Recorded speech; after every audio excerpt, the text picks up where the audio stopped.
Hi there, I'm Dr. Deed Harrison. I'm the president of Chiropractic BioPhysics, or CBP Technique, and I'm president of Chiropractic BioPhysics Nonprofit, or CBP Nonprofit, our spinal research organization. We've been doing these weekly videos for CBP Nonprofit research publications where I personally walk you through the overview and the details of each individual publication. Now, to date, we have over 150 peer-reviewed research publications that have been sponsored or actually authored by CBP nonprofit researchers. And what I'm doing is going through each one almost in order of the date of their publication. So without further ado, let's go through research paper number 6. And keep in mind, it's not actually the 6th publication that we have. It's relatively consistent with the year 1996 and in fact just afterwards. So any ones that I miss, I'll pick up and go through them. I sit down and I decide which one I personally want to cover that day or that week, and that's what we do. So this particular project, this is video number 6. This came out in 1997 in the Journal of Spinal Disorders. Now this is a very important project to us, as we'll go through a little bit of the history. This project is the first time we sat down and we said, you know what, we need to really improve our lumbar spine model. We know that the model we've been presenting is not valid, but we didn't have an alternate explanation. So this particular project sets the stage for upcoming projects on CBP modeling of the sagittal plane curve. So 1997, Journal of Spinal Disorders, radiographic measurement characteristics of the sagittal lumbar spine from a normal population with a method to synthesize prior studies of lordosis. And you'll see what that means as we dive into the paper. Now, the lead author was Dr. Steve Tranovich, a former employee and CBP instructor of my father. Dr. Tranovich taught for my father in the 1990s and left in the early 2000s. Then Dr. Rene Caillet, that really, regarded as one of the world's most famous physiatrists, physical medicine specialist. He was chair of the department at USC for many, many years. My dad's PhD advisor, Dr. Tad Yannick, a PhD in mathematics at that time from the University of Alabama, Huntsville. My late father, Dr. Don Harrison, of course, DC PhD in math and master's degree in mechanical engineering. And then there's me, the last author, which technically I'm the senior supervising author on this particular project, but we didn't understand the implications of being the last author at this time. So classically, I probably should have been more in the middle here, not the senior supervising author, but whatever. Makes me look good as a young chiropractor a year out of graduation. I'm supervising these other doctors. So back to the study at hand. What's normal? This is a huge topic, and obviously it's a clinical conundrum, if you will. The problem is we really do need to establish normative data for everything in healthcare. No matter what you're talking about, if you're talking about internal medicine, if you're talking about anatomy, physiology, whatever it is, you have to have normal databases to compare or judge somebody against. It's the only way to truly identify abnormalities, pathologies, and diseases, right? So what's normal in the sagittal plane, lumbar spine? Very important topic. Now, the premise of this paper is, in fact, there is indeed a normal spinal model. That is actually a different topic that we'd have to investigate, but this is part of the equation, if you will, looking at normative data from asymptomatic and otherwise healthy persons and seeing, is there actually what we would call a human species specific shape and alignment for different parts of their spinal configurations or different parts of their spinal anatomy. In this case, we're talking about the thoracolumbar and pelvic region. So what is normal? Well, always CBP was based on historically the foundation of a normal spinal model. Our early models, up until this paper, were based on pieces of circle that could model or approximate the sagittal plane curve. So the lumbar spine was actually modeled with a piece of a circle.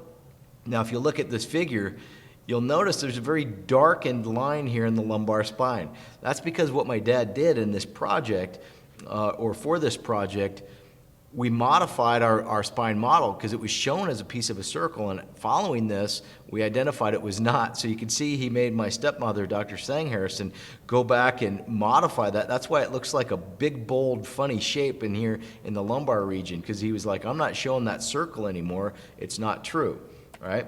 And how we know that's not true in part was based on this particular project.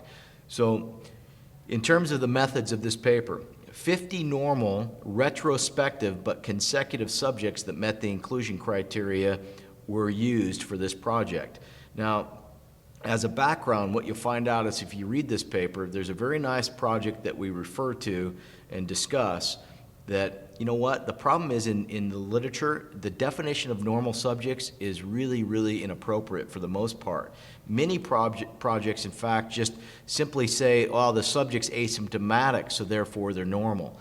Or they use a simplified questionnaire that might only have a few questions on it. Rarely is a normal subject actually categorized and defined based on a normal neuromusculoskeletal examination.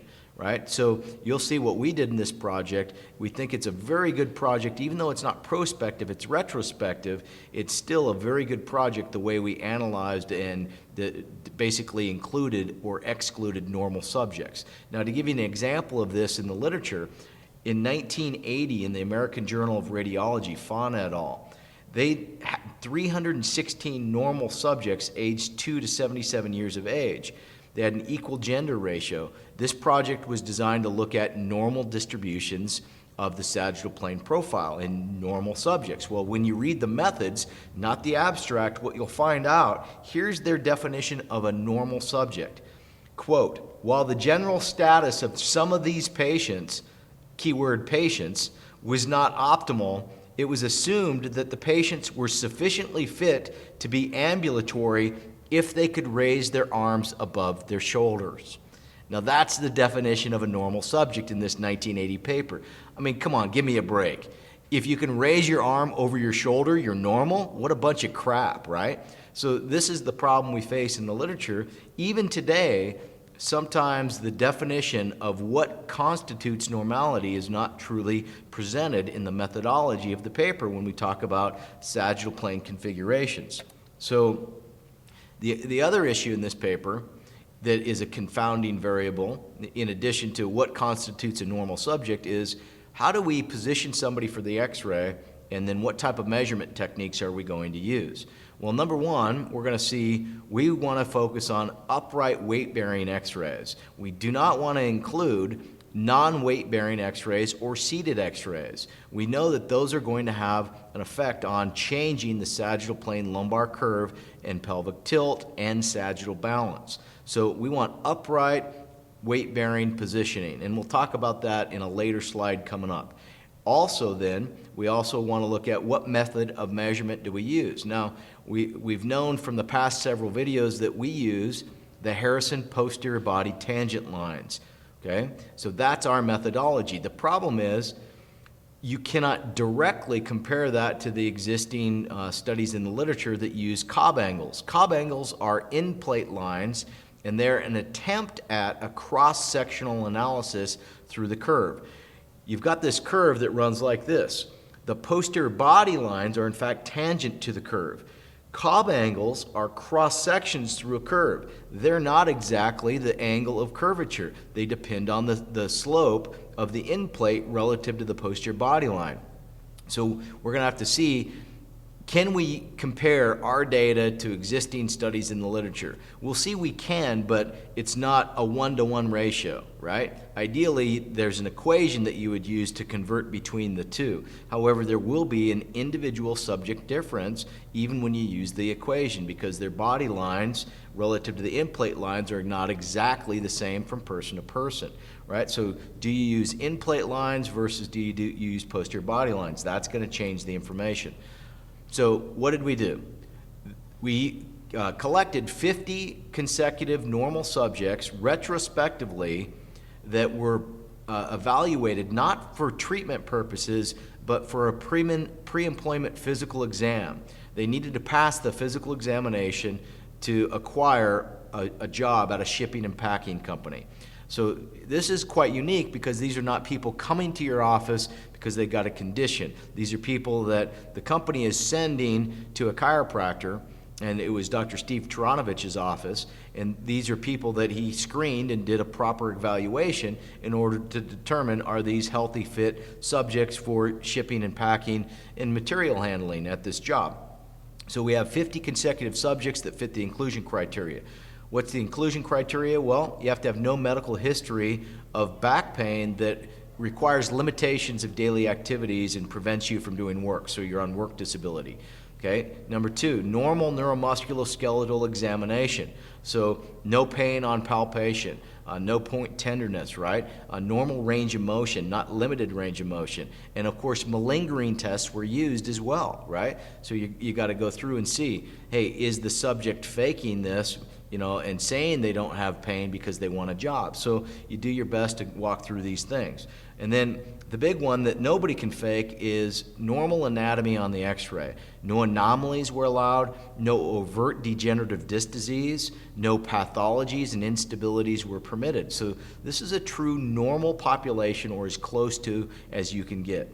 Okay. Also, we did upright weight-bearing x-rays, a static standing lateral lumbopelvic x-ray, using the posterior body tangent lines, looking at the relative rotation angles at each level, as well as the absolute rotation angle at a couple different levels. We used Ferguson's sacral base angle, that's S1 to horizontal, and then we actually included the old arcuate line here, even though the arcuate line we showed in an earlier project was unreliable. What we did here is we modified it to make sure that it was reliable. And the way we modified that old arcuate line is we used the posterior inferior body corner of S1 and drew that down to the top of the acetabulum.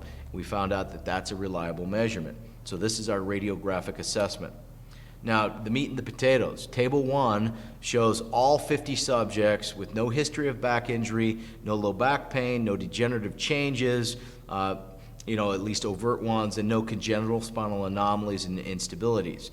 The average age, 27 years old, standard deviation 8. However, look at the age range, 17 years of age to 52. That's a pretty broad age range, okay? Height, 171 centimeters, standard deviation 9, minimum 152, maximum 188. Weight, almost 71 kilograms, pretty large standard deviation, which is typical, and then minimums and maximums. And what we'll find out in the next slide, we'll see that the females were just a little bit larger than typical, likely due to the job that they're pursuing. So the females had just a little bit higher of a body mass index, and we'll see what that might do to the sagittal lumbar spine. The ARA, L1 to L5, 39.7 degrees. Look, that's what we actually teach in the CBP literature and in our textbooks and techniques, 40 degrees. This is in part where we get this from. L1 to L5, 40 degrees. Standard deviation plus or minus 9. This means 2/3 of the population sits within 40 degrees plus or minus 9 degrees, right? Minimum is 60 degrees of lordosis because it's a negative number. Maximum 22 degrees, right? T12 to L1, if I look and I just go down my relative rotation angle starting at the top, 3.6 degrees T12S1 or T12L1.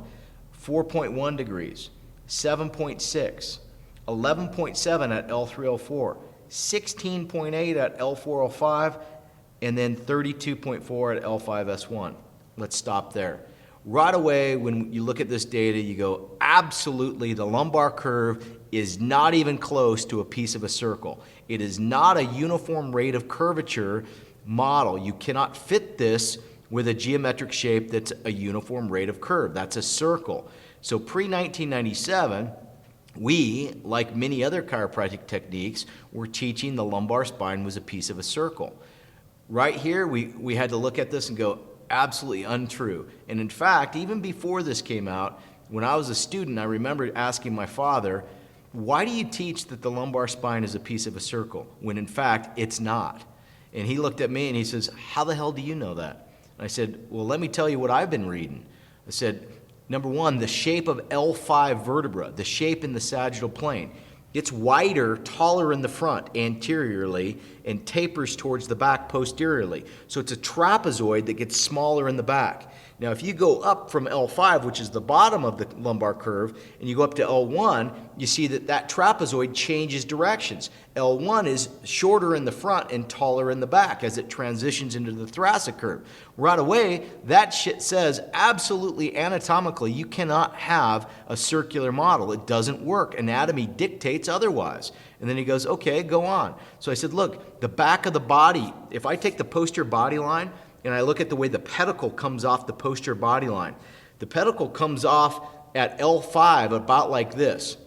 So my pedicle has a pretty sharp angle at the posterior body line. Well, why? Well, there's a lot of shear load there at the distal lumbar spine because it has more curve. Well, when you go up to the upper lumbar spine, the pedicle to the body angle changes. It almost becomes horizontal, and in some people it goes the other way. That suggests absolutely you cannot have a piece of a circle. The anatomy doesn't allow for it. Anatomy reflects loading and mechanics. So I said this to my father, and he goes, you know what, that's really intuitive. He goes, I know that too. He goes, I just didn't have an alternate answer, so until we had research available, we taught that it was a piece of a circle. And he goes, I understand that that was wrong. So this is 1997. The problem is there's techniques today, 2015, 20 years later, that still teach the lumbar spine is a piece of a circle. Absolutely ridiculous. Absolutely ridiculous. If you're one of those techniques out there and you know who you are, you should be ashamed of yourself. You're 20 years outdated. Let's change things. Let's improve chiropractic. Let's not just adhere to a dogmatic religion, okay? Let's move forward. This is one of the projects that shows that. Now keep in mind it's only one, but we'll see that there's others as well. So, moving forward, forget the digression there. Males versus females, table 2, you know, because women have children and women have ovaries and vaginas and men have testicles and penises, we have to have different geometric shapes for our lumbar curve, right? You've heard that stuff, and it's like, you know, people go, oh yeah, that makes perfect sense. I look at that and I go, no, it doesn't make perfect sense. Men and women are subjected to the same gravitational and postural loads on this planet. It doesn't matter your sex, you're still going to experience the same physiological loads. So it absolutely makes no sense whatsoever that a male would have a different curve than a female. Now certainly their three-dimensional pelvic shape is different, 3D-wise, for the pelvic inlet. So the woman can, you know, deliver a child. However, that doesn't mean their sagittal plane curves are going to be different. So we looked at this. Is there a sex difference or a gender difference? Men and women. So we break it down. M is for men, F is for female, right, or women. And what you find out is when I start to look at this, their ARAs are really close. Men 40 degrees, women 38. If you look at the segmental angle starting at T12, you'll go 3.5, 3.8, 4.2, 3.9, 7.6, 7.6, 11.7, 11.6, 17.3, 16, 31.9, 33, 39.9, 38. Pelvic tilt and then translation. Pelvic tilt is the only difference, and it's only if you look at it, you're talking 4 degrees, and then translation is a few millimeters different in the women. Now let's stop right there. We can look at this two ways. You can go, see, women are different than men in their pelvic tilt angle. That was not the sacral base angle. It's the posterior of S1 to the top of the acetabulum. And you could say women are different in their translation. Here's the deal. When we look at the body mass index of the women against normative data that we had out there, and then the male body mass index, what you find is, on average, the women were just a little bit larger than would be typical in the female population. So we have a little larger weight distribution in the front of these ladies. Now, what will that do? Well, that'll typically create a net backward shift of the rib cage, and it can cause a bit of a posterior pelvic tilt. That has actually been studied in different projects. So we look at this and we go, within the limit of these normal subjects, there's explanations that account for why there's minor differences in two of the variables. But the lumbar curve, let's keep in mind, the total lumbar curve and sacral base angle and segmental angles, everything's within 2 degrees of each other. There is no overt gender differences in here. Case in point, men and women have the same sagittal plane profile. Now, just to reinforce this is one paper. What I did in 2007, I said, well, I'm tired of people saying that that's only one project. So in 2007, in the CBP lumbar rehab book, I looked at 17 separate studies that looked at normal subjects on x-ray, men versus women. 17 projects, okay, that were reported in the literature that had, proper measurement and proper assessment. So I categorized them. If you look at this, it's men and women, and none means there's no gender differences all the way down. And then yes means there's gender differences. So there's 17 papers here. And this is out of chapter 5 in the CBP lumbar rehab book. Yes, yes, yes. 3 studies out of 17 found that there were gender differences. The majority, 14 out of 17, found no gender differences. So we could look at the weight of the literature. We could say the weight of the literature, the majority of studies, no gender differences. However, I wanted to know why the 3 differences. So then you go to the methods of the paper, which very few people do. They read abstracts nowadays. They don't read the full paper, right? That's great. Let's just look at the cliff notes. Don't read the book, right? Wrong. You find out the 3 studies that find gender differences, they identify specifically the gender differences are caused by non-weight-bearing x-rays. So the 3 papers that find gender differences, they took x-rays non-weight bearing. Yeah, that's great, let's use that. Our model of the human spine is an upright weight bearing model. You cannot look at this and go, oh, I'm going to x-ray people laying down and compare them to that model. It doesn't work. There's differences in the way men and women lie down and look on an x-ray because of body fat distribution differences. Men and women have different body fat distributions, the pear and the apple. You guys get the idea? I'm not going to say anything further so I don't get myself in trouble. All right? So on average, no gender differences, right, in the literature. So we look at this and go, this is a good paper. We're learning a few things so far. Males and females, no differences. There's a increasing rate of curve in the lumbar spine as we go from the top T12 down to the bottom, such that 2/3 of the curve was found at the bottom. So then what we did in the discussion is we compared our results to 6 other studies that had been reported in the literature up before this 1997 paper. Now, all the studies that we included had to have upright weight-bearing x-rays, they had to have normal subjects, and they had to include total as well as segmental angle of curve. And this is what this table is. It's 7 papers, including ours, with 552 normal subjects. The age range, 13 to 60 years of age. This is a very large age range. And there's actually a reason that we would include subjects within this range. What we know is if you're below 13, you're going to have growth differences in your lumbar curvature. If you're above 60, you're going to have age-related changes in your lumbar curve as your spine starts to give away and fail under gravitational and postural loads, and your discs and your vertebral bodies actually start to change shape a bit.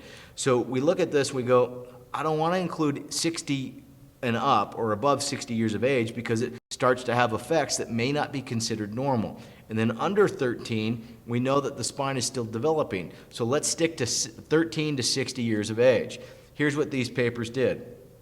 They looked at total lumbar curve, and we report how they measure it up here. And then here's the total lumbar curve angle. And the differences in this are due to the different levels and the different types of measurements. At first, it looks like, wow, there's quite a difference. 55, 59, 44, 60, 64, 58. However, that's due to the actual endpoints of their measurement, right? The top and the bottom. When you look at the segmental angles, look how close these segmental angles are to each other, T12 to L1. I'll just go across from study to study. 1, -3, 1, 2, 2.1, 3.6. Let's look at L1, L2. 2, 3, 4, 1.7, 4, 1.5, 4. Let's look at L3, L4. 11, 11, 13, 11, 14, 11, 11. Now let's jump down to L5S1. 21, 21, 21, 24, 24, 22, 25, right? You get the idea. These are really, really close. And then if we look at the T12 to S1 Cobb angle, you'll see that there's quite a similar angle here. It's like 50 degrees, or excuse me, 55 degrees plus or minus 5 accounts for that distribution there. So what we identified is, from this table, the studies in the literature on normal subjects using upright weight-bearing x-rays, there is what we would call a species-specific, for the human species, shape or distribution of the lumbar lordosis, where most of the curve, 2/3 of it, comes from the lower two levels, L4 to S1. So then, this is the summary slide that we can put together, and I'll show you where this actual slide originally came from. But in part, this is from these 552 normal subjects.